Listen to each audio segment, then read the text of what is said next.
Hi, I'm Kendra Morris with Stay Tuned TV. This is my new record, Babble. You can pick it up anywhere online, and much more to come. Thanks again.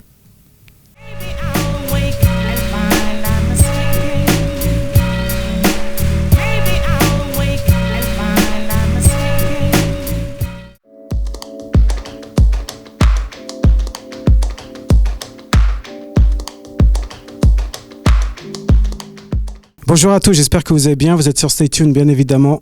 Nouveau numéro, nouvelle émission avec Kendra Morris. Are you fine? Hello, I'm great. Yeah, Thank you. It's nice to see you. Thanks for having me. Okay, you're welcome. You're a singer, a songwriter, and you live in New York? Yes, I live in Brooklyn. Then the Banshee album in 2012? Yes, Banshee came out in 2012 with Wax Poetics Records. And now this is your new EP, Babble. Sorry for my English. No worries, I can't even say it. Babble is coming out. What's the meaning of the cover? The cover art? Yeah. Or the cover album, EP. Well, the name Babble came from the songs were all the babble in my head. Babble is like words that don't make sense, just lots of like incessant chatter.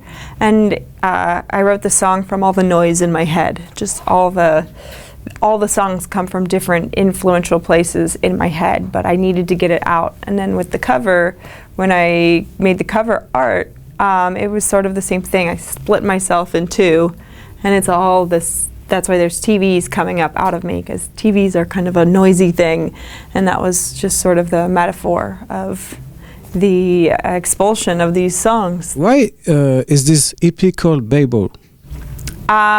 Because the babble is the songs. The babble is actually the songs in my head of just this noise and frustration, and just I had a lot I was thinking about, and I was going through all kinds of different experiences as I wrote the record.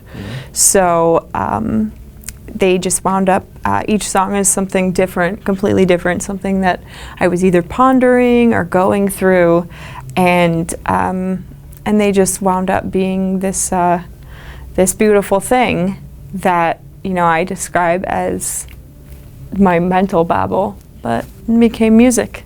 How long have you worked on this EP? This EP was about 2 years. 2 years? I'd say there's actually a lot more songs than the 7 here, but these were the first 7 that I really felt needed to come out, and I wanted people to hear first. I wrote a whole bunch of songs though, and when we were going through deciding on how long to make the EP or whether to do a full length, it just seemed this was the way I wanted to do it, was just to kind of, there's no more rules with the record industry really. There's no rules to how you put out music. So I just, 7 was the lucky number. And and here they are, you know, 2 years later. But the good thing is now, hopefully, no one has to wait another 2 years for the next record. Like, it'll be a lot sooner than that.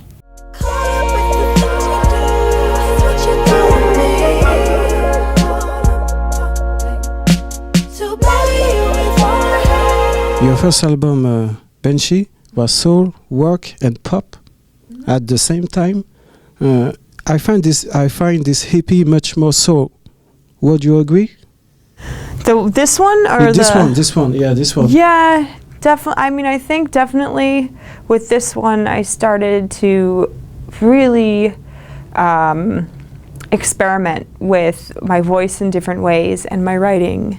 And Jeremy Page, who produced the record and did all the instrumentation, he was experimenting with some new things as well. We brought strings. We hired a string section on some of the.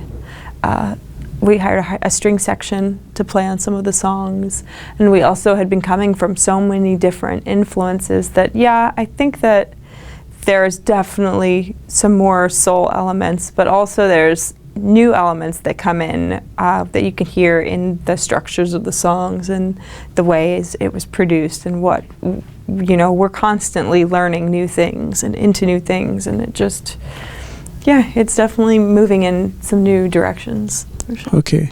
Is your voice an instrument that you train every day? Yeah, definitely. I definitely look at my voice like an instrument because like a sport? Yeah. I mean, I don't warm it up as much as I should. But yeah, like every day, you know, I use it constantly. And if I'm working on a song and I really want it to come out the right way, I need to be able to use my voice in every single way.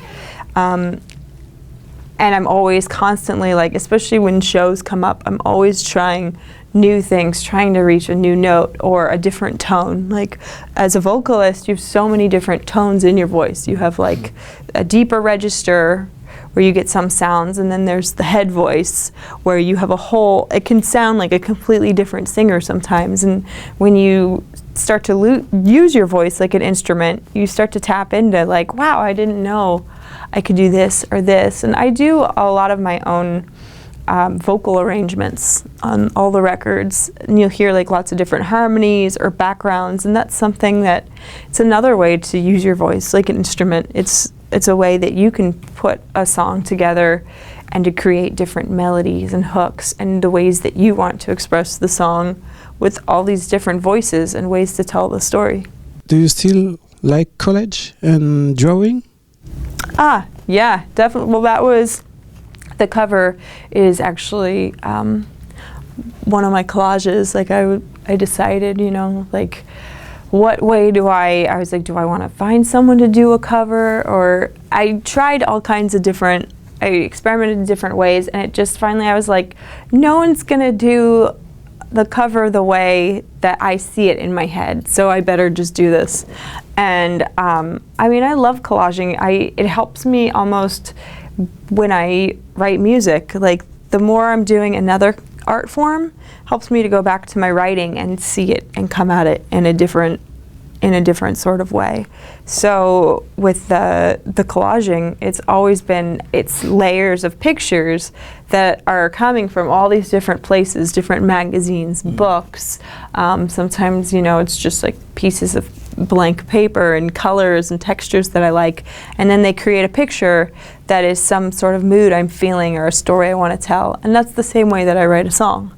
And so the more I do one, the better I get at the other. You know, I had a great conversation with an artist once who, he was saying that, you know, I believe he was a great drawer, and he played drums to become better at his drawing, because when he would leave drawing and go and play the drums, he was like, even though one part of his brain turned off, it was still working, and it was still, you just never know where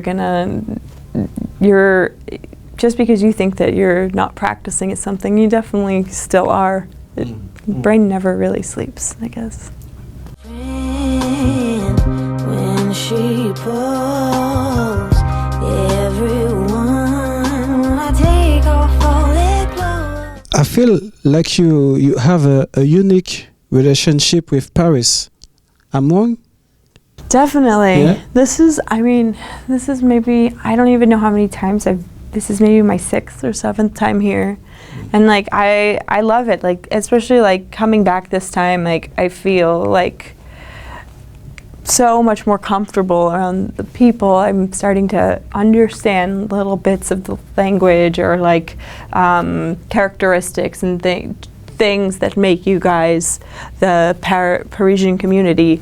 It's just a really, like, I love the culture here. It makes me feel really at home, how much you guys appreciate art and music and self-expression, because it's such an important thing to being a human, is being able to express ourselves in however form that we can each do that. And I mean, and I really appreciate that the Parisian culture has recognized that for years and years and years, and you can see it in your architecture, you can see it through the streets, the way people even dine, how your dining is very leisurely and you're in the company, and it's about taking your time and enjoying a moment. And I really respect that, and I love a culture that knows how important that is too. It's possible to speak about your lyrics, Avalanche? Yeah?